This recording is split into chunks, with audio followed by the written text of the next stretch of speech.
అమ్మ బయట వెదర్ చాలా బాగుంది, కారంగా ఇంట్లో ఏదైనా తినడానికి చెయ్యి అని చెప్పన్నాను. మా అమ్మ ఈ కారపు చక్రాలు అయితే చేసింది. భలే ఉంటాయండి, కారంగా క్రిస్పీగా.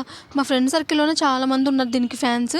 ప్రాసెస్ చూసేద్దాము. ప్రాసెస్లోకి వెళ్ళే ముందు ఒక చిన్న రిక్వెస్ట్, మన ఛానల్ 500 సబ్స్క్రైబర్స్కి దగ్గరగా ఉంది కదా, సో ప్లీజ్ ఆ టార్గెట్ని కూడా మనం రీచ్ అయ్యేటట్టు సపోర్ట్ చేస్తూ ఒక సబ్స్క్రైబ్ అయితే వేసుకోండి.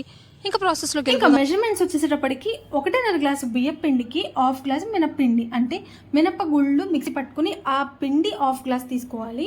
ఇందులోకి తగినంత ఉప్పు, కారం కొద్దిగా ఎక్కువ వేసుకోండి, కారం ఎక్కువ తినే వాళ్ళకి మంచి టేస్ట్ వస్తుంది. ఆ తర్వాత వాము కూడా కొద్దిగా వేసేసుకొని ఆయిల్ హీట్ చేసుకుని కొద్దిగా అది కూడా ఇందులోకి వేసేసుకుని ఫస్ట్ అన్ని కూడా బాగా కలిసేటట్టు తర్వాత వాటర్ కొద్దిగా వేసుకుంటే ఇక్కడ చూపిస్తున్న కన్సిస్టెన్సీలో పిండిని కలుపుకొని ఓ పక్కన ఆయిల్ బాగా హీట్ చేసుకుని ఆ తర్వాత ఇలా చక్రాల గిద్దలోకి పిండి వేసుకొని చక్రాల్లాగా మనం ఒత్తుకోవాలి. ఆ తర్వాత దీన్ని 2 సైడ్లో కూడా కాల్ చేసుకుంటే క్రిస్పీగా టేస్టీగా కారంగా భలే ఉంటాయి ఈ చక్రాలు అయితే.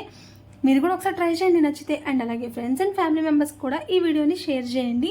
నచ్చితే షార్ట్ని లైక్ చేయడం అస్సలు మర్చిపోవద్దు. అండ్ అలాగే సబ్స్క్రైబ్ మర్చిపోద్దే ప్లీజ్. ఈ వీడియోకి అయితే ఇంతే, బాయ్.